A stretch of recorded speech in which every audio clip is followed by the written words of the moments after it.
আমরা এবারের পর্বে সাবডোমেইন নিয়ে আলোচনা করব, কীভাবে সাবডোমেইন ক্রিয়েট করতে হয় এবং সাবডোমেইন ব্যবহার করতে হয়। আপনি সাবডোমেইন ব্যবহার করার জন্য অবশ্যই আপনি যে হোস্টিং প্যাকেজ নিয়েছেন যার কাছ থেকে তাকে সেই প্যাকেজে অবশ্যই অনুমোদিত হতে হবে আপনার সাবডোমেইন কতটি ব্যবহার করতে পারবেন বা ব্যবহার করতে পারবেন না এরকম। তো আমরা দেখতেছি আমাদের সাবডোমেইনের এখানে আনলিমিটেড আছে, এখানে 0 মানে আমরা এখন পর্যন্ত একটাও ব্যবহার করিনি, তবে আমরা আনলিমিটেড ব্যবহার করতে পারবো। তো সাবডোমেইনের জন্য আপনি আপনার cPanel এর ভিতরে সাবডোমেইনস নামে একটি অপশন পাবেন, এখানে আপনি ক্লিক করবেন।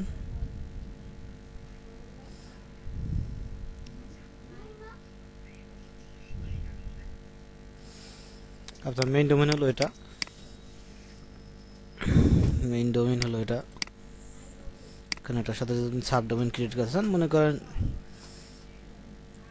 এম মানে আপনার মেইন ডোমেইন এটা ভিজিট করলে আপনার ফুল ডেস্কটপ ভার্সন আসে। এখন আপনি যদি চান যে আপনি একটা সাবডোমেইন ক্রিয়েট করতে চান এম নামে, এটা মোবাইল ভার্সনের জন্য বা যে কোনো কাজের হতে পারে, এটা আপনার ইচ্ছা, আপনার প্রয়োজন মোতাবেক। তো আপনি শুধু কি নামে সাবডোমেইন হবে সেই নামটি দেবেন, তারপর ডট আপনার আর কি আপনার মেইন ডোমেইনটা এখানে অটোমেটিক চলে আসবে। তো সেক্ষেত্রে এখানে আপনারা দেখতেছেন যে এম দেওয়ার পরে এখানে একটি অপশন আছে ডকুমেন্ট রুট পাবলিক HTML, মানে যদি আপনি এম নামে আর কি যে আপনার সাবডোমেইনটি ক্রিয়েট হতেছে এম ডট আপনার মেইন ডোমেইন, এটা ভিজিট করলে সরাসরি যদি আপনি এমটা যদি কেটে দেন সেক্ষেত্রে দেখতে পাবেন যে আপনার মেইন ডোমেইনে যেটা দেখায় ভিজিট করলে আপনার সাবডোমেইন ভিজিট করলেও একই জিনিস দেখাবে। আর আপনি যদি মনে করেন পাবলিক HTML এর ভিতরে একটি এম নামে বা যে কোনো নামে হতে পারে, তো আমি এম নামে ক্রিয়েট করতেছি যেহেতু আপনার আমাদের সাবডোমেইন এম নামে। তো এখন যদি এভাবে এম দিয়ে এম ক্রিয়েট দেয় সেক্ষেত্রে আমাদের সাবডোমেইন ক্রিয়েট হয়ে যাবে। আর এর সাথে সাথে পাবলিক HTML আমরা গত পর্বে দেখিয়েছি ফাইল ম্যানেজারে। পাবলিক HTML কি, পাবলিক HTML এ আপনার আর কি সেখানে কি কাজ কি কি দরকার মোটামুটি দেখিয়েছি। তো আমি যদি এখানে এম রাখি আর ক্রিয়েট দেই সেক্ষেত্রে আমাদের সাবডোমেইন একটি এম নামে ক্রিয়েট হয়ে যাবে এবং পাবলিক HTML ভিতরেও একটি এম নামে ফোল্ডার ক্রিয়েট হয়ে যাবে। আপনি নিজে কিভাবে ফোল্ডার ক্রিয়েট করবেন এটা কিন্তু আপনাকে আমি গত পর্বে আমরা দেখিয়েছি, না দেখলে অবশ্যই গত পর্বটা দেখে নেবেন।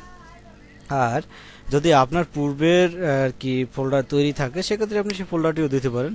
মনে করেন আমাদের যদি পূর্বে একটি ব্লগ নামে, সম্ভবত একটি ব্লগ নামে আমাদের ছিল, ডোমেইনটি কপি করে নিই, ডোমেইন নেমটি কপি করে নিই। আমাদের আমরা যদি এটা ভিজিট করি ব্লগ, সেক্ষেত্রে আমাদের এখানে দেখেন যে পেজটা আসছিল। আমি যদি চাই যে সাবডোমেইন ভিজিট করলে এই লিঙ্কটি ভিজিট হবে সেক্ষেত্রে আমি চাইলে এখানে ব্লগ দিয়ে দিতে পারি, ব্লগ দিয়ে দিতে পারি। তাহলে হবে যে আপনার সাবডোমেইনটি m.trustedShopping.net এটা যদি ভিজিট করা হয় সেক্ষেত্রে এই পাবলিক HTML ভিতরে একটি ব্লগ নামে ফোল্ডার আছে, সেই ফোল্ডার ভিতরে যে কন্টেন্ট বা যা কিছুই থাকুক এই ডোমেইনটি ভিজিট করলে, সাবডোমেইন ভিজিট করলে এই তথ্যগুলো দেখা যাবে। আর যদি ব্লগ নামে আপনার কোনো ফোল্ডার না থাকে সেক্ষেত্রে ফোল্ডারও ক্রিয়েট করে নেবে। তো আমাদের অলরেডি ক্রিয়েট করা আছে। আমরা যদি এটা দেখি যে আপনার ক্রিয়েট দেই, যে আমরা ব্লগ আর কি এম ডট এটা ক্রিয়েট হওয়ার পরে যেন ব্লগ ওই পেজটি আসে। অনেক সময় ডোমেইন সাকসেসফুলি ক্রিয়েট হওয়ার পরেও এটা রান হতে সময় নেয়। তো যেহেতু আমরা দেখতেছি সাকসেসফুলি ক্রিয়েট হয়েছে, তারপর আমরা চেষ্টা করে দেখি যে এখনই ভিজিট করা যায় নাকি। অনেক অনেক হোস্টিং আছে যেগুলোতে আপনার একটু রান হতে সময় নেয় ডোমেইনটি অ্যাক্টিভ হতে, সাবডোমেইনটি। আমরা যদি এটা ভিজিট করি এখন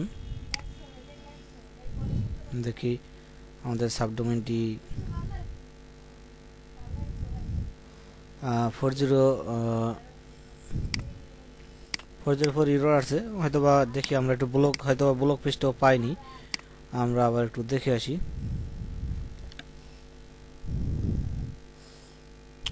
এখানে ফোল্ডারটাকে আমাদের ব্লগ নামে ছিল কিনা।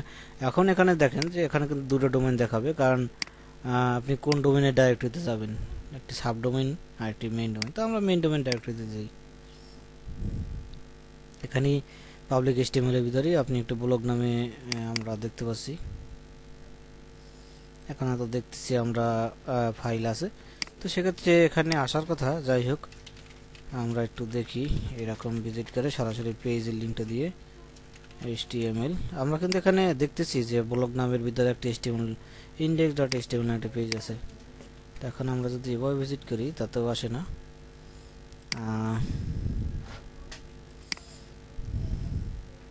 আমরা সাবডোমেনটা একটু চেক করি।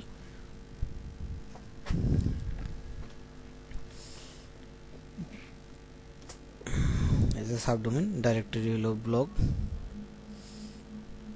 আমরা যদি ডাইরেক্টরি এডিট করে দিই, একটা এম নামে নেই, অনেক সময় কনফিগার করার সময় নেই, তো আমি মুহূর্তে যেমন দেখাতে পারি এজন্য চেঞ্জ করে নিই।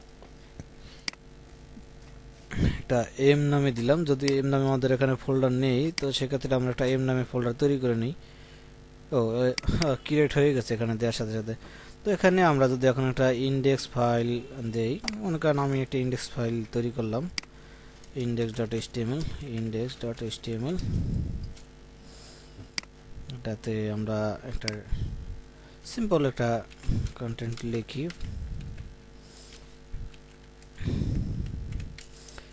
This is subdomain test page। এটা কালারটা প্রয়োজন আমরা লাল করে দেই। এটা আবার ডেভেলপিং এর কাজ, এটা আপনাদের যদি জানেন ভালো, না জানলেও সমস্যা নেই, এটার প্রয়োজন নেই, কারণ এটা ওই পোস্টিং এর ভিতর না। কিন্তু আমি পেজ আপলোড করার জন্য এটা দেখাচ্ছি আপনাদের। টেক্সট অ্যালাইন সেন্টার করে দেই। এখন আমি যদি এই পেজটা আপলোড করি এম ডট পেজের ভিতরে, ইন্ডেক্সের ভিতরে, ডেস্কটপের ভিতরে আছে, index.htmlটা আপলোড করে দিলাম। এখন আমরা একটু ভিজিট করে দেখি। সম্ভবত আপনার এটা ওই যে বললাম যে কনফিগার হতে একটু সময় নেয়, তো এটা কনফিগার হতে সময় নিতেছে। কনফিগার হয়ে গেলে অটোমেটিকলি আর কি এটা ভিজিট করলে আপনি পেজটি দেখতে পাবেন। আর সাবডোমেনের ব্যাপারটা গেল, আপনি আবার চাইলে রিডাইরেক্ট করে রাখতে পারবেন। আপনি যদি চান যে সাবডোমেনটিতে ভিজিট করলে অন্য একটা সাইডে চলে যাবে, যেমন আমরা আবার সাবডোমেন অপশনে যাই, এখানে এই রিডাইরেক্ট নামে একটি অপশন আছে, আপনি চাইলে ওখান থেকে সরাসরি করতে পারবেন, আবার এই রিডাইরেক্ট অপশনটা ব্যবহার করতে পারবেন। রিডাইরেক্টে যদি আমি ক্লিক করি, সেক্ষেত্রে আমার ডোমেইনের নামটি লিখতে হবে, যে কোন ডোমেইনটা আপনার রিডাইরেক্ট হবে ভিজিট করলে। এখানে কোন ডোমেইনটা হবে, যে আপনার এই ডোমেইনটা, আমাদের এই ডোমেইনটা ই করলে ভিজিট করলে আমাদের অন্য একটি ওয়েবসাইটে নিয়ে যাবে। মনে করেন আমি আমাদের হোস্টিং এর সাইটটি দিয়ে দিই।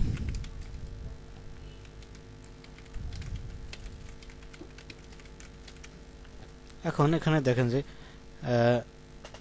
কয়েকটা অপশন আছে। অনলি রিডাইরেক্ট উইথ www, মানে আপনার এই ডোমেইনটি যদি কেউ www সহ ভিজিট করে তখন রিডাইরেক্ট হয়ে এখানে আসবে আর কি, এই ওয়েবসাইটে চলে যাবে। ভিজিট করবে এটা, কিন্তু অটো রিডাইরেক্ট হয়ে এই ওয়েবসাইটে চলে যাবে।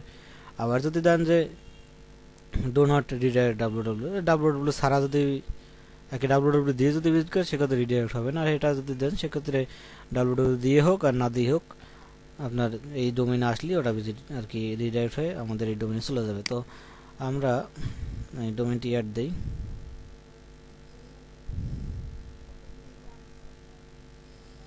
কারেন্টলি রিডাইরেক্ট সেই পেজে চলে যাবে। তো আমরা একটু ভিজিট করে দেখি এখনো ডোমেইনটি অ্যাক্টিভ হলো কিনা। অ্যাক্টিভ হলে অটো রিডাইরেক্ট হয়ে আমাদের অন্য সাইডে চলে যাবে। এই যে আমরা দেখতে পাচ্ছি আমাদের লিনাক্স হোস্ট ল্যাব এই হইতেছে, ডোমেইন রানিং হয়ে গেছে। দেখুন এখানে আপনারা এই কোনায়, এই যে বাম কোনাতে আপনি লিংক দেখতে পাবেন, কোন লিংকে যাইতেছে। এই যে দেখুন, waiting for Linux host lab. Linux host ল্যাবে চলে আসছে কিন্তু আমাদের ওই ডোমেইন ভিজিটের কারণে, কারণ আমরা রিডাইরেক্ট করে রাখছি। আবার যদি আপনি এটা রিডাইরেক্ট বন্ধ করতে চান সেক্ষেত্রে ওই একই জায়গায় গিয়ে শুধু রিমুভ করে দেবেন, কাজটা শুধু রিমুভ করে দেবেন। এই যে রিমুভের এখানে ক্লোজে ক্লিক করবেন, তাহলে এই রিডাইরেক্টটা বন্ধ হয়ে যাবে। এখন যদি আবার আমরা ভিজিট করি সেক্ষেত্রে আর আমরা এটা কপি করে নেই, আর কি রিমুভ পার্মানেন্টলি এটা দেব। এখন যদি আবার আমরা ডোমেইনটি ভিজিট করি সেক্ষেত্রে দেখেন কি আসে। এই আমাদের ব্রাউজারে আপনার হিস্ট্রি ধরে রাখছে। আমি যদি অন্য ব্রাউজার থেকে ট্রাই করি দেখি।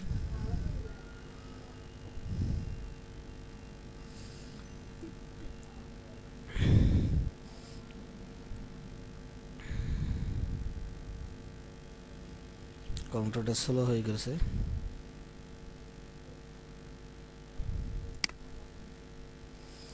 আমরা গুগল ক্রোম ব্রাউজার দিয়ে দেখি।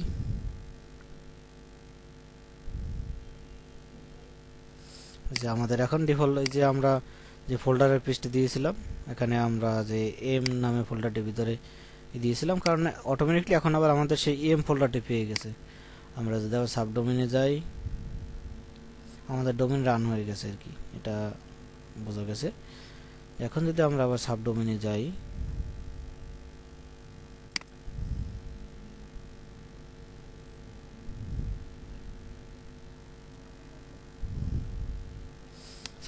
সাবডোমেইনে গেলে পাবলিক HTML এর ভিতরে আপনার এম নামে একটা ফোল্ডার আছে। এই ফোল্ডারের ভিতরে যা থাকবে, যেমন পাবলিক HTML এর ভিতরে একটি এম নামে ফোল্ডার, সেই এম নামে ফোল্ডারের ভিতরে যা থাকবে সেইটা এখানে শো করবে। তো এখন আমরা এই ডোমেইনটি ভিজিট করলে এই পেজটি দেখতে পাচ্ছি, যে পেজটি আমি ডিজাইন করেছিলাম আর কি, এই শুধু এই লেখাটা দিয়েছিলাম। তো আশা করি বুঝতে পারছেন আপনার সাবডোমেইনের কার্যক্রম কি। আর আমরা সাবডোমেইনের পর্ব এখানেই রাখতেছি, আগামী পর্বে দেখি কি দেখানো যায়। আগামী পর্বে অ্যাডভান্স ডোমেইন আর পরে দেখাবো। এখন আমরা আগামী পর্বে দেখি রিডাইরেক্ট দেখালাম, সাবডোমেইন দেখালাম, আমি দুটো দেখালাম। এরপর আমরা ব্যাকআপ অপশনটা দেখতে পারি। ব্যাকআপ নেওয়ার কয়েকটা পদ্ধতি আছে, আর আপনার আমরা দুটো পদ্ধতি দেখব। এরপরে FTP আছে, FTP ক্রিয়েট, ব্যবহার, আরও যেগুলো আছে আমরা ধাপে ধাপে দেখানোর চেষ্টা করব। ডাটাবেজের কাজ আছে। তো ঠিক আছে, তাহলে ভালো থাকেন, আল্লাহ হাফেজ।